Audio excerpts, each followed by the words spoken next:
I'm Jervis, and I'm going to tell you something scary right now. Subscribe for more.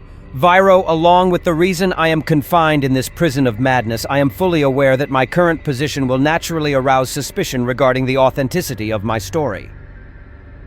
It is an unfortunate thing when human nature itself is limited by mental images to be weighed and measured by patience and intelligence, things isolated in the phenomena of objects that only a sensitive soul or a fragment of psychology beyond ordinary experience can perceive. Those who are broad-minded and deeply knowledgeable understand that there is no clear distinction between the real and the unreal, that all things appear due to the virtue derived from the fragile body and soul through which we perceive them. But the mundane judgment of the masses is as insane as the fleeting moment of the metaphysical that pierces the veil woven from ordinary experience. My name is Jervis Dudley, heir to a legacy. From a young age, I have always carried within me dreams of wealth surpassing the needs of a merchant's life, as well as an incompatibility with common knowledge and trivial pastimes, which led me to spend my time immersed in a world entirely separate from reality.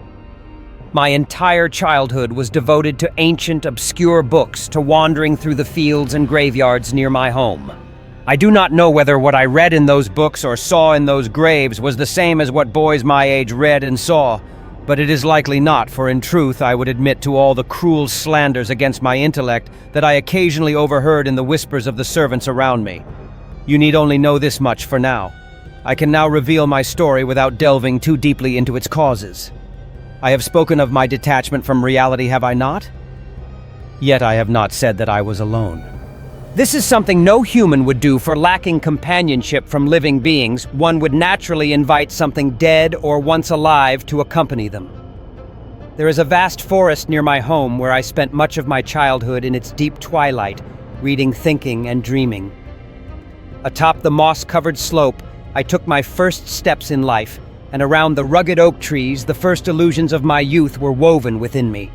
When I learned of the myths of those trees, I often gazed at their wild dance under the fading moonlight's glow. But that is a story for later.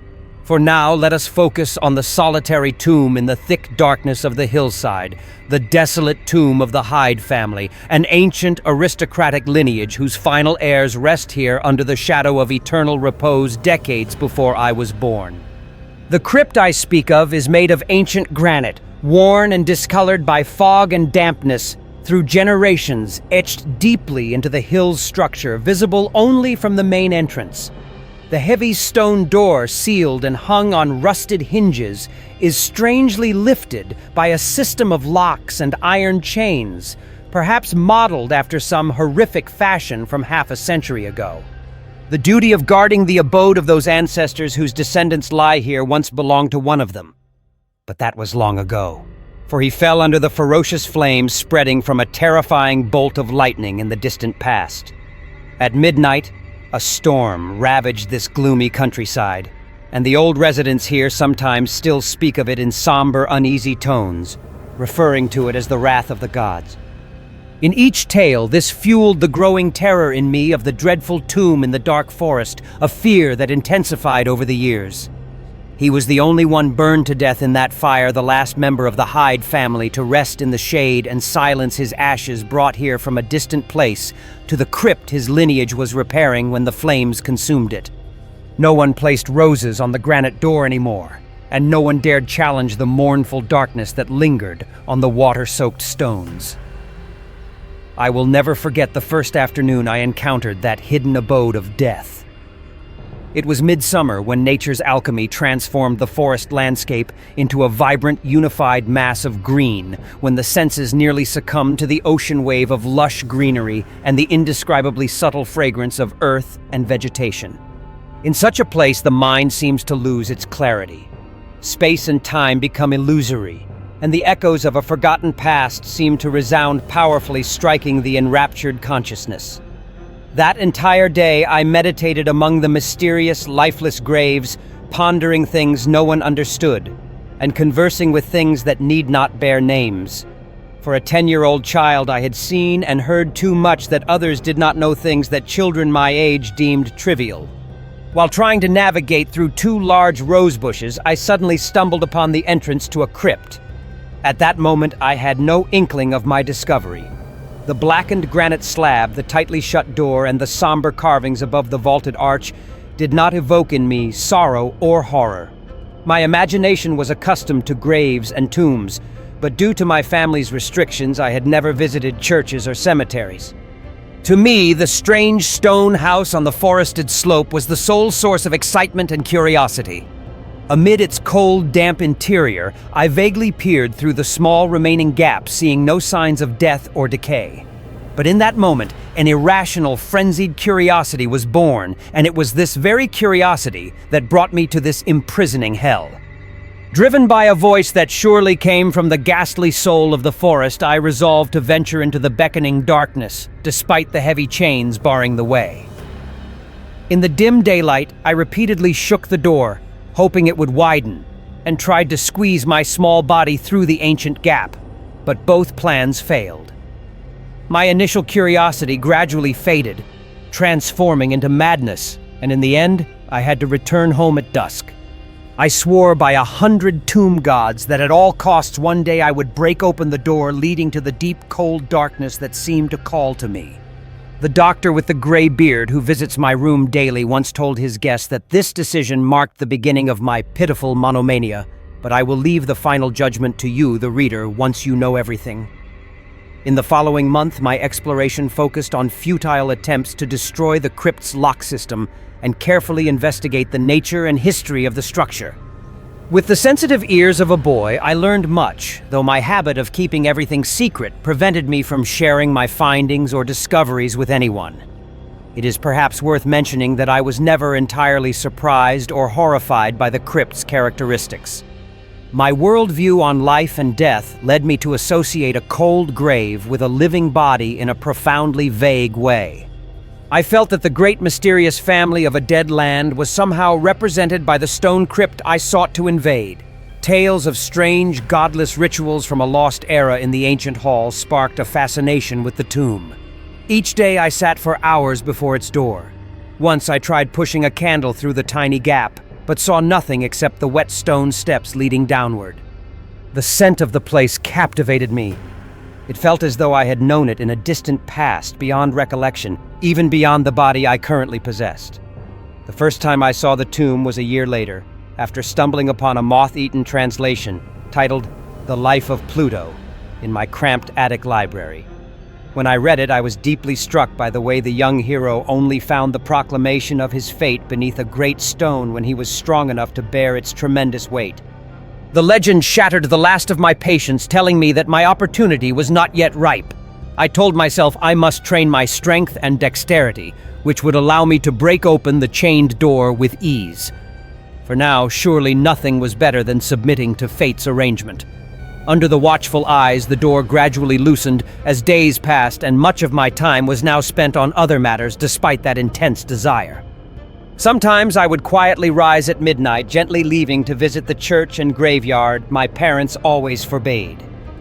There are things I have never told anyone, for I was never certain of those places' existence, only knowing that in my nocturnal wanderings, I was astonished by themes forgotten for generations. After each such evening, I shocked everyone around me with strange ideas about the lavish and renowned funeral of Squire Brewster, a scribe buried in 1711 whose gravestone, etched with a skull and crossbones, had crumbled to dust over time. In a moment of childish imagination, I believed that not only had the undertaker Goodman Simpson stolen the silver-buckled shoes, silk stockings, and satin clothing from the deceased before burial, but that Squire himself, not entirely lifeless, had turned over twice in his coffin under the mound after his burial day. But the idea of entering the tomb never left my mind. Spurred by an unforeseen discovery in genealogy that my maternal ancestors had at least one connection to the extinct Hyde family, the youngest son of my father, I could say I was the last individual holding that ancient, mysterious link. It felt as though the tomb belonged to me, and I eagerly anticipated the moment I would breach the stone door and descend the wet steps into the darkness. I developed a habit of intently listening as the door slightly opened often at a favorite hour, the silent midnight. Was it to serve some peculiar vigilance, As I grew older, I would clear the grass in front of the moldy facade of the hillside, allowing the surrounding vegetation to reclaim the space forming the walls and roof of a chamber in the forest. That chamber was my temple, the sealed door, my altar, and here I would lie with arms and legs spread on the damp ground, contemplating strange ideas and carrying dreamy visions. The first night of revelation was a sultry one. I would have succumbed to exhaustion if not for the intuition of a voice possessing a tone and cadence that made me hesitate with an indescribable quality. At the least, I knew it certainly bore a strange difference in grammar, pronunciation, and expression. All characteristics of the English dialect, from the crude syllables of the Puritan colony to the pedantic rhetoric of 50 years prior, seemed present in the conversation of that spirit, a realization I only came to later. At that moment, my attention was distracted from the specter by a distinctly supernatural phenomenon, not mere imagination. As I awoke, a light swiftly sank into the tomb. I do not think I was stunned or terrified, but I know I was forever changed from that night onward. After returning home, I went straight to the rotting mirror in the attic, where I would find the key that easily unlocked the barrier I had long assaulted in vain. The next day, I entered the crypt on the desolate slope under the gentle light of the late afternoon. A captivating enchantment seized me, and my heart danced with an indescribable joy. I closed the door behind me and softly descended the wet stone steps by the light of the solitary candle in my hand, as if I knew the way. Despite the flickering flame and the stifling stench of the place, I felt at home breathing the musty air, or rather the air of the tomb. Returning to myself, I saw several granite slabs supporting coffins or their remnants. Some were still sealed and intact, though others had nearly crumbled, leaving only handles and silver plates amid the strange white dust. On one I read the name Sir Geoffrey Hyde, who came from Sussex in 1640 and died here a few years later. In a prominent alcove was a nearly intact urn adorned with a name that brought both a smile and horror to me. A strange impulse compelled me to climb onto the wooden ledge, extinguish the candle, and lie inside the empty box.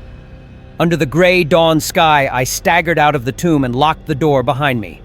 I was no longer a young boy, though 21 winters had frozen my body. An early rising villager noticed my journey home with a strange look, astonished by the crude signs on the body of one everyone thought lived a temperate and quiet life. I did not appear before my parents until after a long, refreshing sleep.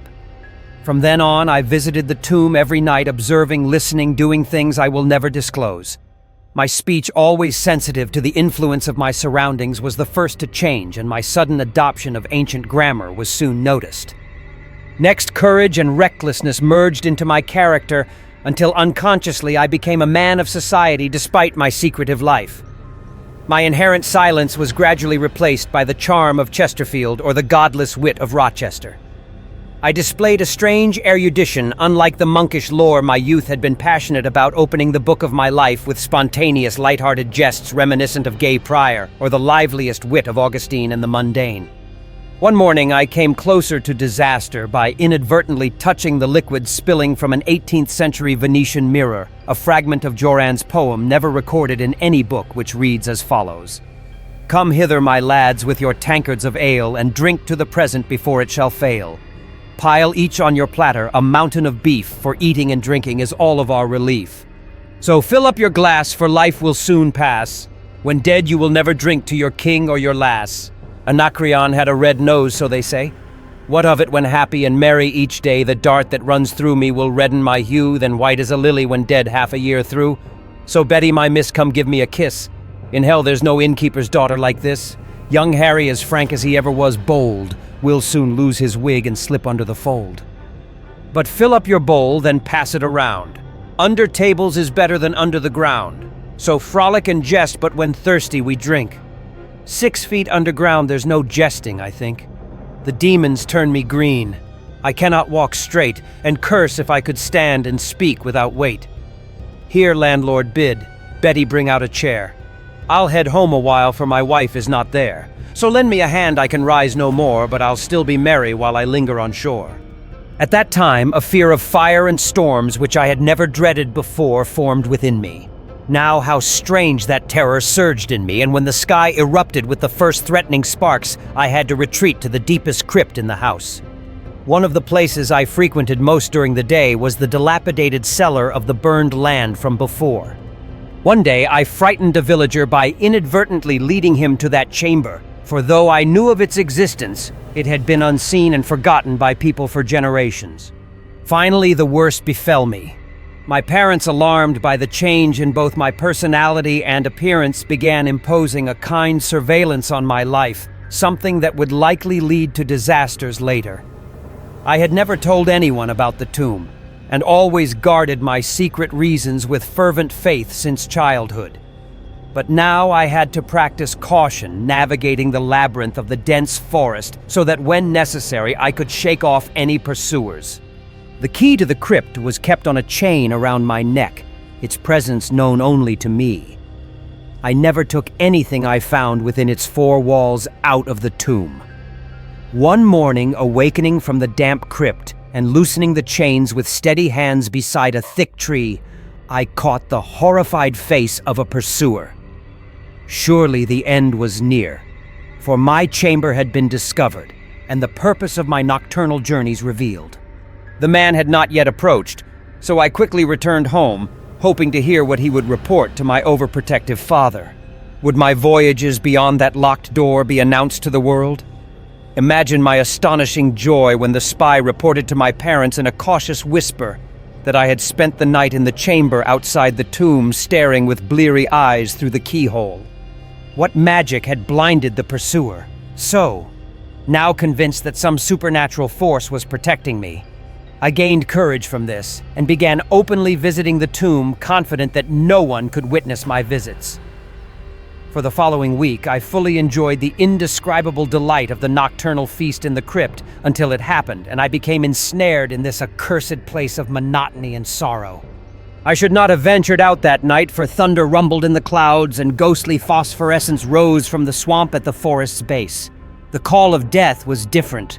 Instead of the hillside tomb, it was now the burned chamber right at the heart of the slope. The demon lord there beckoned me with invisible fingers. Standing among the trees above the land before that ruin, I suddenly saw in the dim moonlight a reality I had never expected. The mansion, gone for centuries, stood solemnly before my enraptured gaze, every window ablaze with the glorious light of countless candles. Along the long road, the carriages of Boston's gentry rolled, followed by a throng of finely dressed pedestrians from the surrounding regions. I hid among that crowd, though now I might have held the title of host rather than guest. In its hall filled with music, laughter, and wine, I recognized dozens of familiar faces, though I thought I should know more of them as a withered body consumed by death and decay. Amid the fervent, wild crowd, I seemed the wildest outcast. Blasphemous words poured forth like water in the revelry. I no longer heeded the laws of gods, men, or nature. Suddenly resounding above was a thunderclap surpassing the sound of the merriment illuminating the roof and leaving a dreadful silence among the noisy throng. A crimson tongue of flame and a withering gust licked around the house, and its nobles casting terror upon the people struggling against nature's chains, scattering chaotically into the night. I alone remained rooted to my seat by a fear I had never felt. Then a second horror seized my soul. The fire seemed to burn me to ashes, only for my body to be torn apart by the storm. I will never lie in the Hyde family's tomb. Were those coffins not prepared for me? Did I not have the right to rest eternally among the descendants of Sir Geoffrey Hyde? For eternity, I was ready to claim the legacy of death, though my soul had sought for years a new physical form to inscribe upon the blank stone in the crypt's alcove. Jervis, too, should not share the tragic fate of Palinurus. As the illusion of the burning mansion faded, I found myself screaming and thrashing wildly in the hands of two men, one of whom was the spy who had followed me before. Rain poured, and on the southern horizon lightning flashed, which had previously crossed my mind. My father, his face anguished, stood there as I screamed my desire to lie in the tomb, repeatedly urging the captors to treat me as gently as possible. A black mark on the floor of the ruined crypt described a wound struck by heaven, and from that spot, Curious villagers with torches unearthed a small box of ancient artisans guided by the lightning's cessation. Ceasing my purposeless and futile writhing, I looked at the spectators as they focused on the treasure and shared their discovery. The box, its casing shattered by the thunderbolt, contained many papers and valuable objects, but my eyes fixed on one thing, a porcelain miniature of a young man with a judge's wig bearing the same initials, J. The face when I looked at it was as if I were looking into my own reflection. The next day, I was brought to a room with barred windows, where I still received news through the old mundane servant, the one I naively pestered as a child and who, like me, loves the sacred ground. All I dared to experience in that crypt only brought me pitying smiles. My father, who often visits, declares that I never passed through the chained door, asserting that when he checked the lock it had not been touched in 50 years. He further says that all the villagers knew of my journeys to the tomb, occasionally seeing me asleep in the chamber, before the harsh space my half-open eyes fixed on the gap leading inside. Against these assertions I could offer no tangible proof, for the key was lost in the chaos of that horrific night. The strange truths of the past I learned in my nocturnal encounters with death were dismissed by my father as the result of life experiences and knowledge gathered from the ancient sections of the family library. Without the old servant Hiram, I would now be convinced that I had gone mad. But Hiram, loyal to the past, sustained my faith, urging me to publish at least part of my story. A week ago, he broke open the lock, chaining the tomb forever, and descended into the shadowy depths with a lantern in hand. On a stone in a dark alcove, he found an old empty coffin on its faded plank, inscribed a single word, Jervis. And so they promised to bury me there. Thanks for watching this video. If you like this video, drop a comment below. And please like, share and subscribe my channel.